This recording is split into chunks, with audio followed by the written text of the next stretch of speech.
Is it true that there is a wrecked ship in Yellowstone Lake that's been rising out of the water due to caldera uplift? Or is that just an April Fool? We'll find out on the April 1st, 2024 Yellowstone Volcano Observatory monthly update. Now, it's true there is a wrecked ship in Yellowstone Lake, and that story goes back to the late 1800s and involves a guy by the name of Ella Collins Waters, better known as E.C. Waters. He was one of the first concessionaires in Yellowstone, operating various business ventures, and that included a steamboat line that went from West Thumb to the Lake Hotel. It was sort of an alternative to the bumpy stagecoach ride that people might take. He made a lot of money off this venture, even though the Zilla, the steamboat, which carried about 125 people, was not very lake-worthy. It listed to the side quite a bit. Some people even called it the Useless as a nickname. But that worked out very well for him, and he started other ventures. For example, he put a zoo, or what he called a game show, on Dot Island that involved some elk and some bison, a few other animals. These were things that were harder to see in the park back then because there just weren't that many roads. But E.C. Waters was not perhaps the most honest business person. He didn't keep the game show going very well. It fell into disrepair. A lot of the animals were malnourished. People started to complain, and in fact, he would even charge people twice for going to that island and then having to get back onto the boat to complete their journey. People had eventually had enough by the 1900s, but by that point, E.C. Waters wanted to transport even more people around the lake, and he had a 500-person steamboat constructed on Yellowstone Lake. But the park was done with him. They wouldn't grant him a license to operate this, and they kicked him out. In fact, in 1907, the park superintendent said he rendered himself obnoxious. The steamboat was berthed in a cove on Stevenson Island just to keep it out of the way, and by 1921 it had been beached on the island. It was sort of mined for parts. The boiler from the steamboat ran the heat at the Lake Hotel for 50 years, and it burned. And by the 1930s, there really wasn't much left except the keel, and there it remained, and remains today. The April Fool? It's not rising out of the lake. It's been there all along.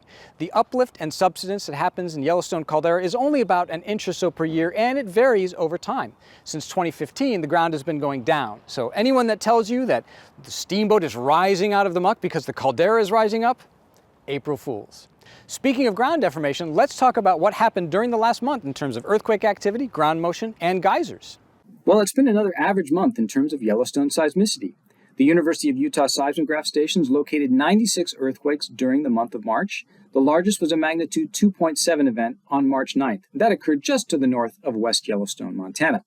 As is usual, most of the seismicity occurred on this belt that runs from Hebgen Lake into the north central part of Yellowstone National Park, and that included a small swarm of 24 events that occurred in the early part of March. A second swarm of 12 events occurred in the middle of the month, just to the west of Old Faithful. Now, looking at ground deformation, this is vertical deformation at the White Lake GPS station on the east side of the caldera. This plot spans the last 2 years. Each one of these blue dots is 1 day worth of data. Downward trends indicate subsidence, the ground going down, and upward trends indicate uplift, or the ground moving up. And what we're seeing over this 2-year period is what we've seen since 2015.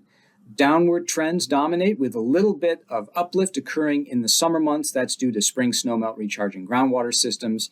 And since September of 2023, we've seen subsidence amounting to 2 to 3 centimeters, about an inch or so of the caldera. So no real changes in ground deformation. Finally, looking at the tallest geyser in the world, Steamboat Geyser. This is the temperature being measured in the outflow channel of the geyser. We unfortunately don't have any data for the first part of the month, but once the sensor network was repaired, we can see some diurnal motions, just the daily temperature variations in mid-March, and then about March 18th or so, we start seeing minor eruptive activity. That's all of these little spikes in the temperature record. So the geyser is becoming more active, hopefully going to build towards another major water eruption. There's only been one so far this year, but looks like Steamboat's not done putting on a show quite yet. Well, that does it for the monthly update for the Yellowstone Volcano Observatory. Please remember to hit like and subscribe if you enjoyed this. And if you have any questions at all, you can either ask it in the comments down below or email us at yvowebteam, all one word, at usgs.gov. Until next month, stay safe and stay healthy and have a happy April Fool's Day. Bye-bye.